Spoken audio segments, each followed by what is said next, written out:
So I'm actually doing just replacing the rotor, replacing the brakes. Um, it's a 1991 Toyota pickup, and pretty much the only things that you guys need is a 14 millimeter for this one, and then you need a 17 for the rear and the caliper. Um, this one I just did the other side, and I wanted to show how simple and easy pretty much it is. The other one I removed them. Um, I removed the the brakes pretty much. I removed this when I was off. I had to hold it on and stuff like that. I think I'm gonna remove this one when it's still on. So I just need to do a couple things and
spray some brake cleaner. Um, and I could clean this after or before. Um,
so there's a cutter pin right here. Um, like I said, I did the other one a little bit different. It's just preference and whatever you wanna do. Um, but I think this one would be a little bit faster because apparently people just want, you know, a 15-minute video. So put this. This one was recently greased. I'll do a couple touch-ups on the grease. But so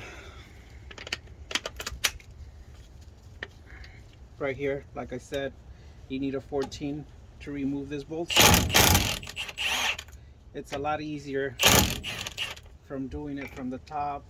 I mean, when it's still installed, than when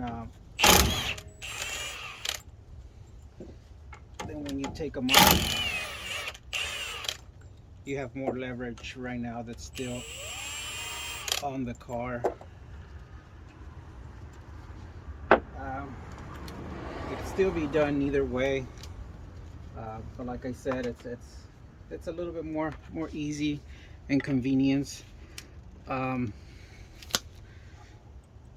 the other thing right now is that people like to fill up the brakes reservoir even when you haven't replaced your brakes. I don't recommend filling it up each time unless you have a leak that probably needs to be taken care of first.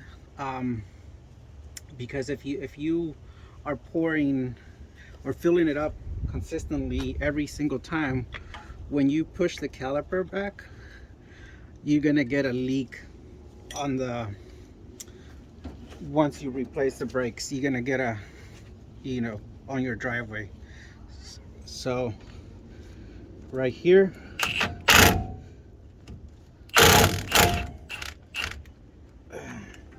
I feel like I'm cheating with my Milwaukee. Take them all the way. We're gonna put some grease on them anyways. um, so and I like to keep them there. I have my tool. This guy was all the way to bare metal.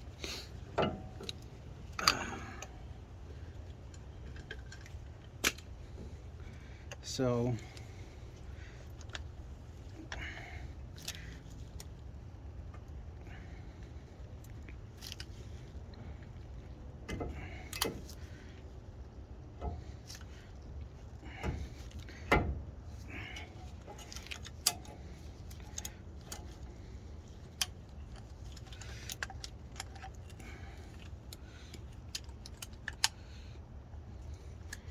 it's a little cold.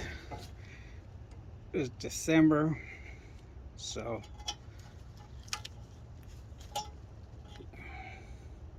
you'll see my breath. So it's pressed all the way to the bottom, so you can just always spray it.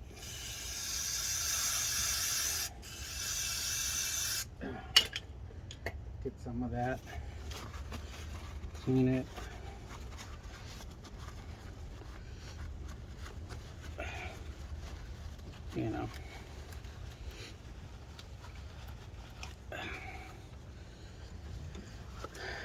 Clean it as much as you can and just pretty much hang it. So I saw another video where the person that was doing it actually removed the whole caliper and all that stuff. I mean the whole the brake lines. I don't think on this one it's necessary.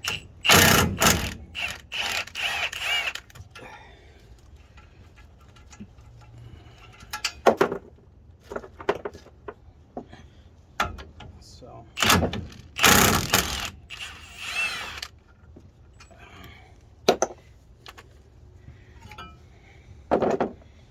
and you have your cutter pin right here.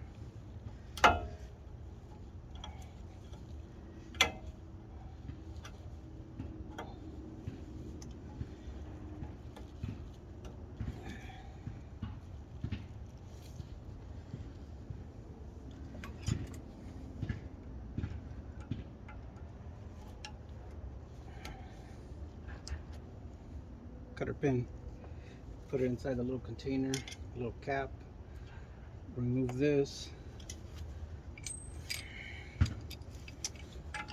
bolt this off. It's all the time, it's always loose.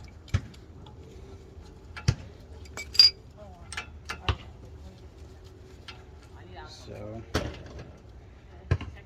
just put all your stuff. Like I said, the grease on this one is still good. I could just remove the whole thing.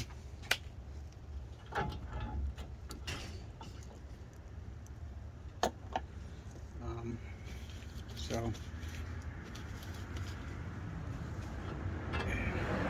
see, the grease is literally brand new.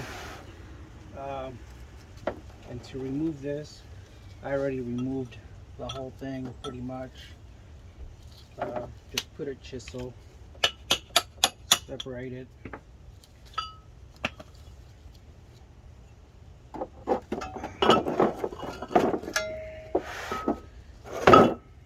See all this grease that, I mean not the grease, but just the thing on the back, how dirty it is. It's a fairly easy process of replacing it.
So that's pretty much it.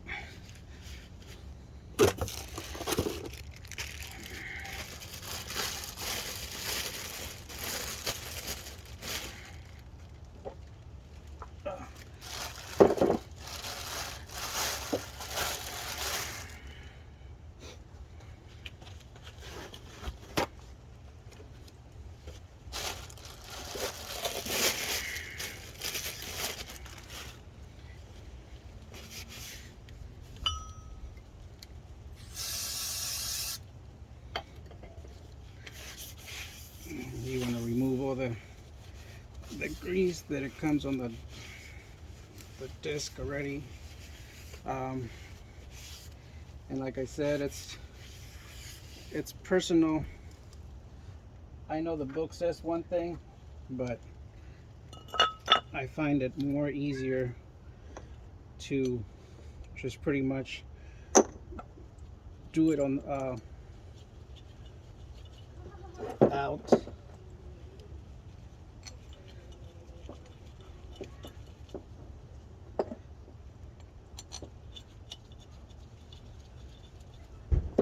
So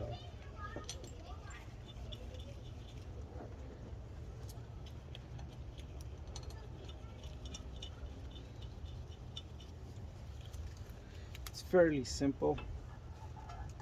Just slide it. If you want to speed up your process, doing all the steps right, like I said, you literally need a handful of tools, nothing special. There's other ones, and of course you torque this things down. I'll torque them. I'm probably not sure gonna get that on the video, but it's not too much, just to torque them down and get them down. I just want to speed up the process to, you know, capture the stuff on the video and record it. Right here, you put your wheel bearing.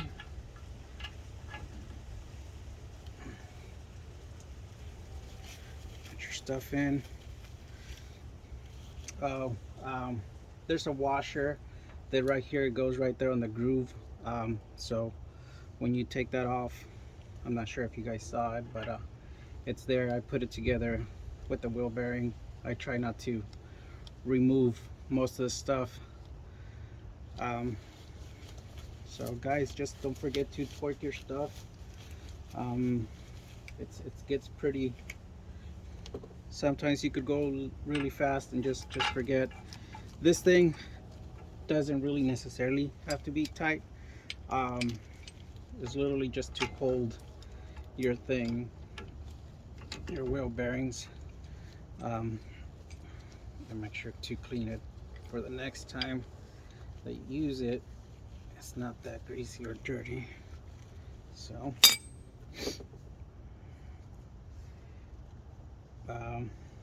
and then this one is where the cutter pin goes in.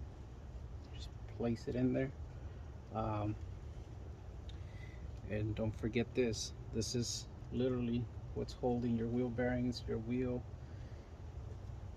and everything. It's a little bent.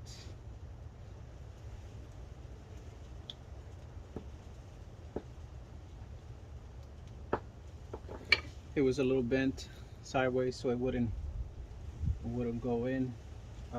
This was serviced not long ago, so it doesn't really necessarily need to be replaced. And just using this to hold the cutter pin.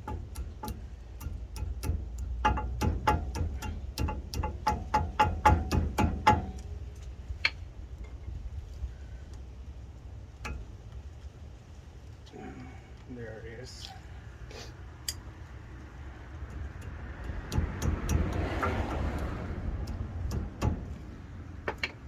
That's it. There's no grease there or anything, but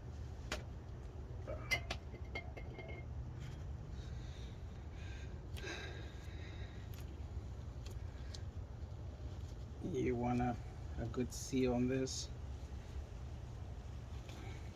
I'm not gonna, it's not a car show. You could tap it on the middle, or you could just go side to side, top, bottom, east, west, north. And that's it. That's it for that. After I'm done, I'm gonna wipe this again with brake cleaner. The brakes that were given to me for this truck, the customer bought them. He actually didn't buy ones with hardware, so I'm gonna have to clean up my old hardware, grease it up, put some grease, and clean it up a little bit, and that should be it. But that was mainly just to show you how to remove your rotors on this trucks. I know the 4x4, this one is a two-wheel drive, but the 4x4 has some pins here. It's like a 10mm around, and some holding pins that's pretty much just gonna hold the thing and make your life a little bit harder than what it should, but nothing.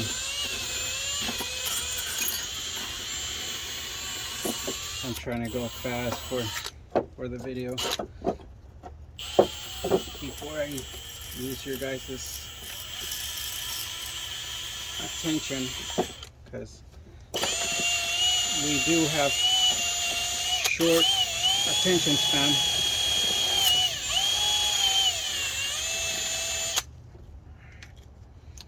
But yeah, so it would have been nice if I would have had some new hardware, but you know, once you use the customer's parts, it's whatever they buy, and you pretty much do your job to put them together with what they give you.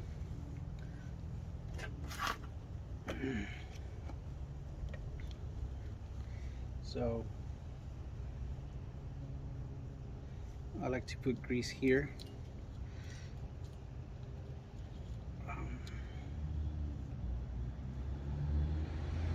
Not a whole lot, just enough so it slides and you don't get on the morning squeaking or yelling. I'm not sure if I'm out of focus, but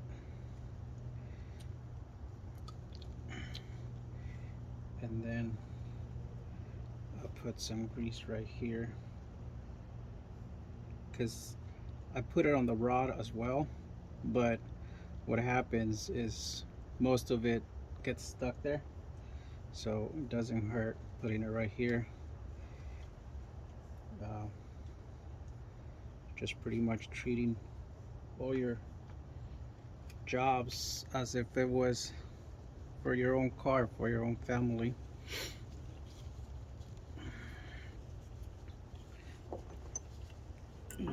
No shortcuts.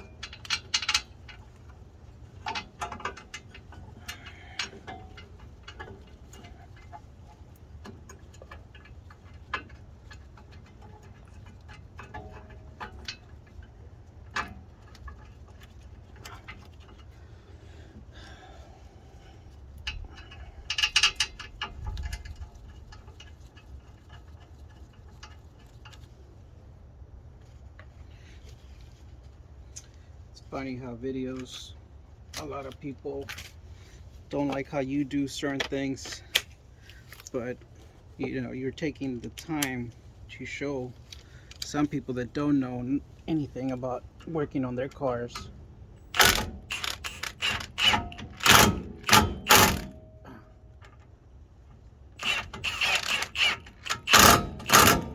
Like I said, I'm just gonna torque it in the middle in a little bit.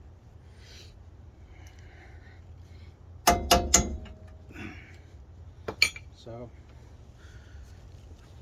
let me pause.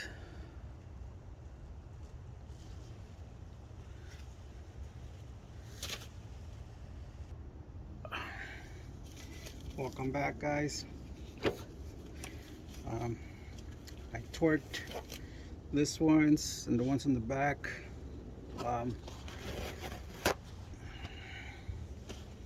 And before you put the brakes right here, like I said, I was gonna spray this.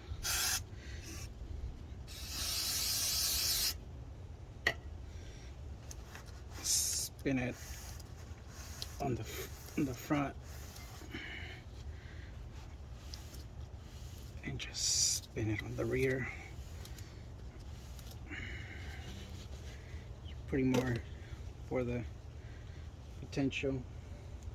And like I said, I like to put a little bit of grease here. I know it already has it on the side, but grease is literally lasts forever. You gotta go in like this, sideways. It just boom. That's where it is.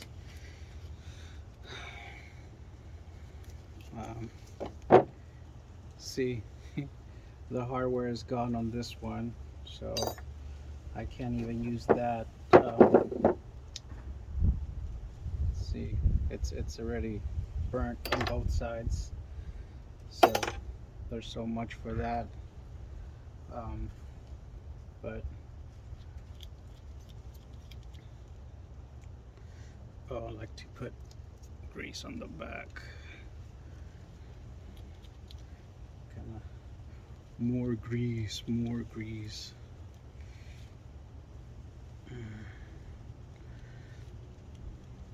Just a little bit, not a whole lot. This car started from it was just gonna be a starter job, but I'm not doing much, and the customer needed me to do brakes, so you know, the starter's right there. That's not too much. It's a couple screws, but I wanted to make a quick video on this. See, and now that's already pressed, I don't have to worry and stop and go back on putting that together. So literally, guys, this is it. See, put the grease on the rod.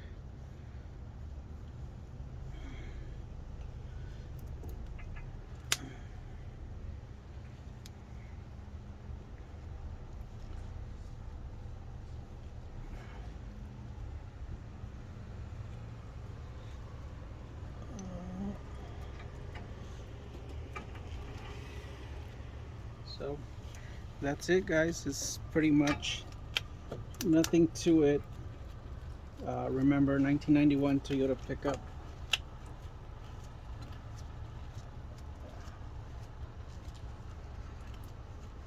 uh, it applies to some other Toyotas. Let's see, some grease is coming out, but yeah, that's it. Thank you for watching. If you want more videos, just subscribe. I know you guys hear it all the time, but I haven't made any videos lately, but you know, life's been busy. So all right, guys, have a good one.